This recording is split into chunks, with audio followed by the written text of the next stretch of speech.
అమ్మా లచ్చాలు పిన్ని పదండి లోపలికి. వచ్చేలాగే చేసావు. నేను ఇచ్చిన చేపల పులుసుకి పోలు పేర్లు ఎట్టావంట. Flash back. మొన్న అమ్మ చేపల పులుసు పంపించింది కదక్క, బాక్స్ కావాలక్క. ఇచ్చిన 3 ముక్కలు అందులో అసలు బెండకాయలు ఉన్నాయా? బాక్స్ చూసి నిండాకుంది అనుకున్నా, ఆ బాక్స్ లో సగం ఉంది. End of flashback. అయ్య మామోయ్, నీ పులుసుకి నేను పేర్లు ఎట్టానా? ఎవరు చెప్పారు? ఇంకెవరు చెప్తారు? బాక్స్ కోసం వచ్చిన మా ఓడు చెప్పాడు. ఫోన్లే మా తమ్ముడే కదా అని మాలో మేము మాట్లాడుకుంటా అన్ని మోసుకొచ్చి పితూరుల కింద చెప్పాడా? మీరు మాట్లాడుకుంటే పిల్లోడు వెళ్ళిపోయాక మాట్లాడుకోవాలి. పిల్లోడు ఉన్నప్పుడు కాదు. పుణ్యానికి పులుసు ఎత్తే ఉప్పు తక్కువైందని కొప్పిచ్చి కొట్టిందంట. నీలాంటిదే.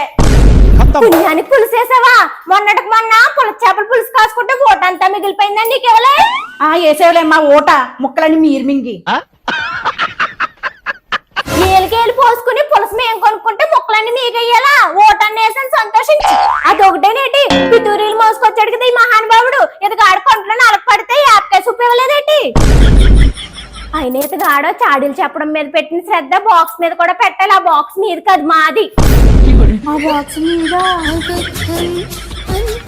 మాదే. మా ఫ్రెండ్ పల్లపార్వతి కూతురు పీతాంబరి పెద్ద మనిషి అయినప్పుడు పెట్టిన బాక్స్ అది. దాని వెనకాల పేరు కూడా ఉంటుంది, చూసుకోండి.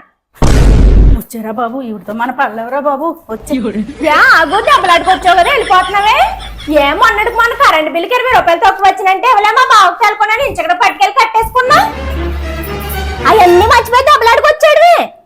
బాబు పదరా బాబు, వెళ్ళిపోవచ్చు. మళ్ళీ ఇదో పెట్టేసి మొన్న మీ బాపు కూతురు పెళ్లికి సౌరం కావాలంటే సౌరం ఇచ్చాను. అది సిగ్గో, నీ వల్లే కదరా పరువు పోయింది. నీ వల్లే పరువు పోయింది. నడు నడు. నువ్వేమి చేశావు నేరం, నిన్నెక్కడంటింది పాపం.